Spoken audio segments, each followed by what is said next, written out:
Jason, excellent performance. Over here. Oh, okay, sorry. Excellent performance. You were very focused at the weigh-ins yesterday, the ceremonial weigh-ins.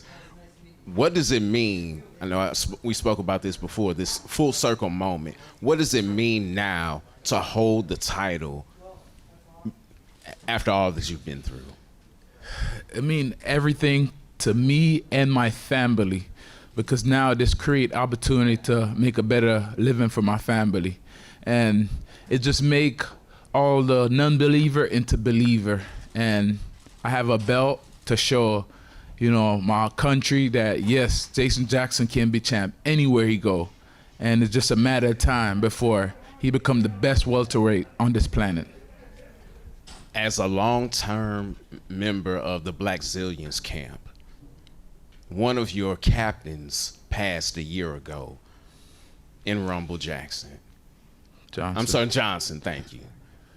Tell me what winning now, just a week away from his death, means to you.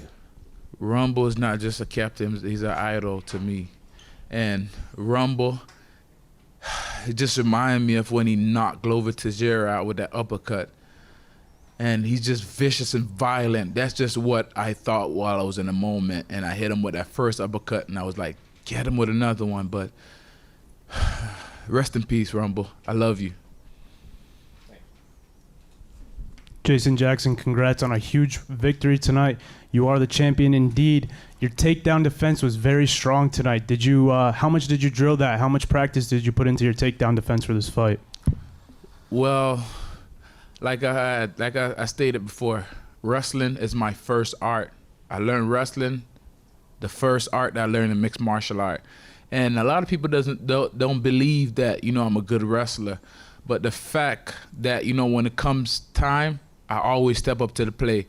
And I have like all the best wrestlers in my gym, from Logan Sterling to Shefkat to Muhammad. The Muhammad just fought. I have so much Samboan wrestler that I work with, and Saeed and Greg Jones. There's so much like high level wrestlers that I have in my camp. So, I was well prepared for everything he was going to bring. I know this is a long time coming for you. This is something that you've been working towards and waiting for years now, a long time. Talk to me a little bit about the way that you're able to stay patient, keeping that controlled mindset and basically, just waiting for your turn. Well, you know what they said? You can't build a building without the head cornerstone. And I felt like I was the head cornerstone. I was the one that they was denying. And I was the one that, was going to dethrone Amosov and put the one and only one on his record. I was hungry. Even when he would sit there at the press saying that, oh, I'm all smile. I only smile because I don't want you to see what's in my heart. But trust me, when that light comes on and the ass-kicking machine comes out, you're going to find out who is the ass-kicking machine. And that's what I did tonight. I showed the whole world who's the ass-kicking machine. You sure did, and you just made a good point that you are the one to give him his first ever professional defeat. How does that sit with you? How satisfying is that? And, that's a very important milestone, something huge that you accomplished tonight. It felt good. On ESPN and MMA Junkie, they got him as what, number 1 and number 5?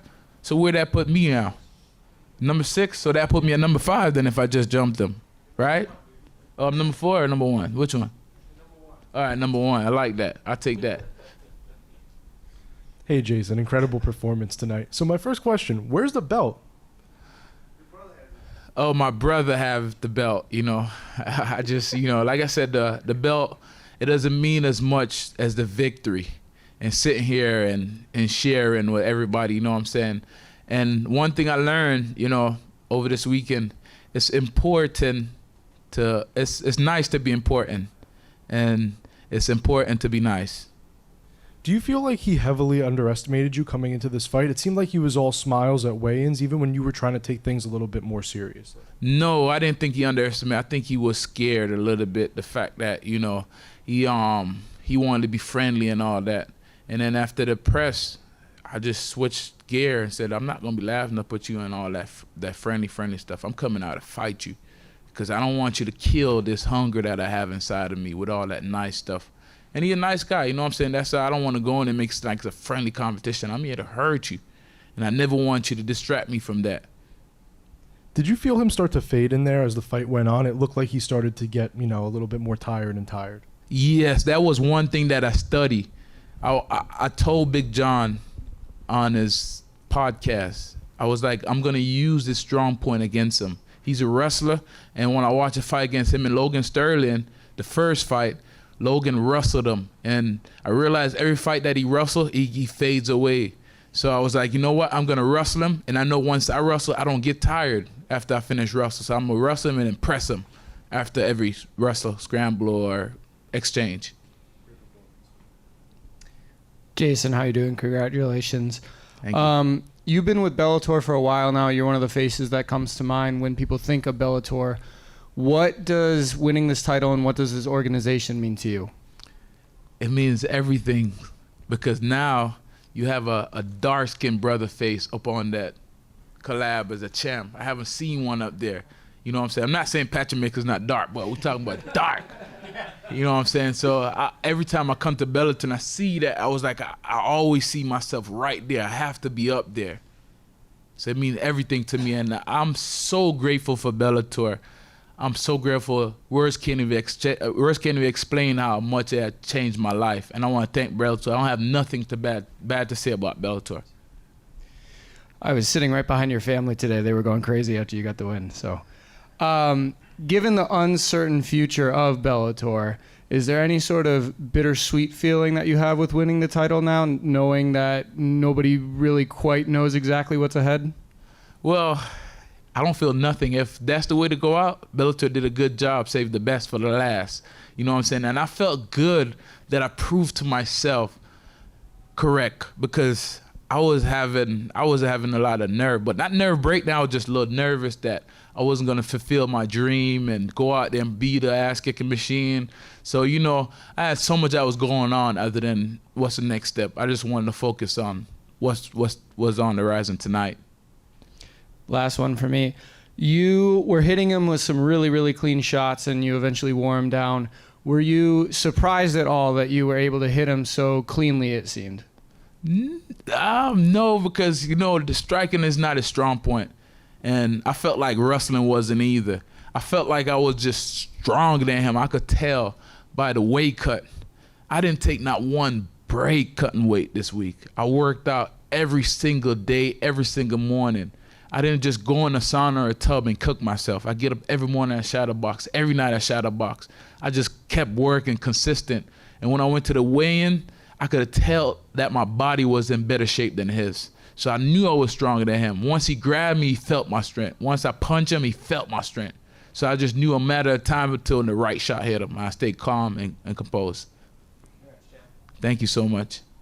Jason, earlier this week you said, I'm going to be the best. I got to beat the best. You obviously did that. Also, just talked about your journey, right? Still working. I mean, your career journey, nonetheless.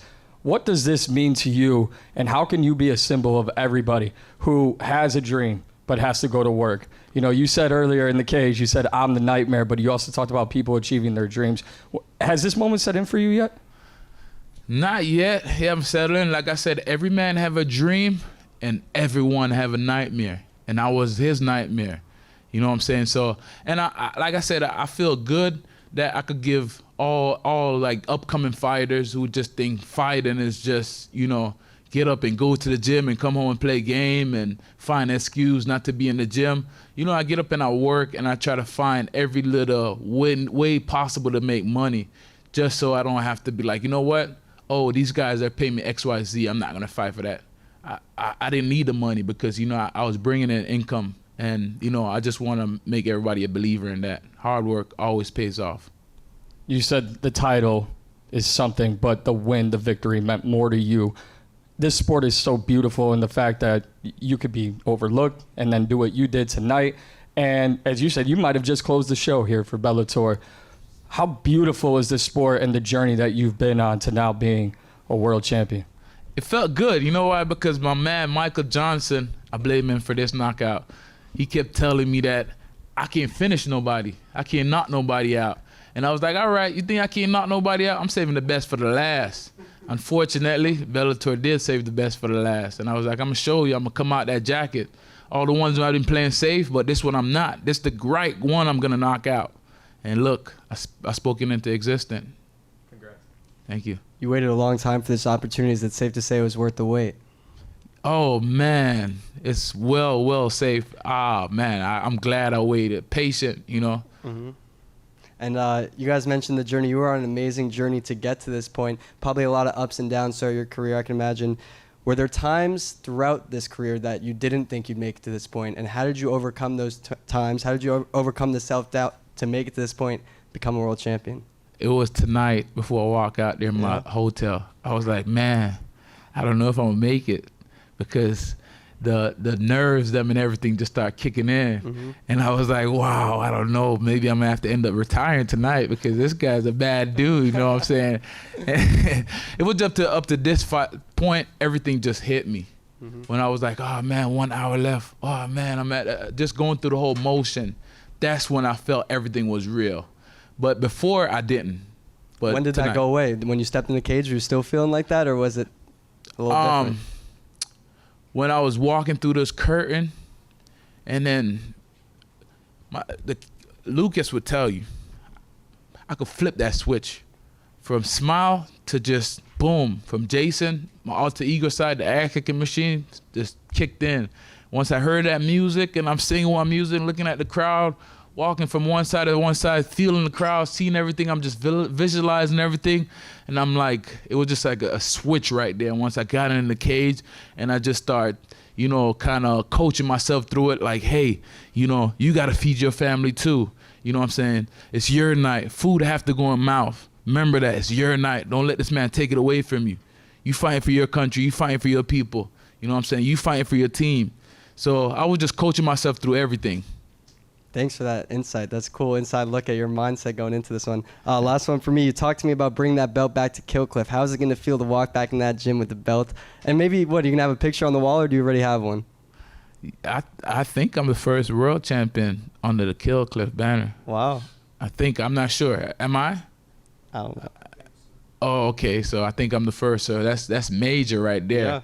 Yeah. So I'm excited. I'm looking forward. But most important, I'm looking forward to going back home to my wife and my kids and my chickens.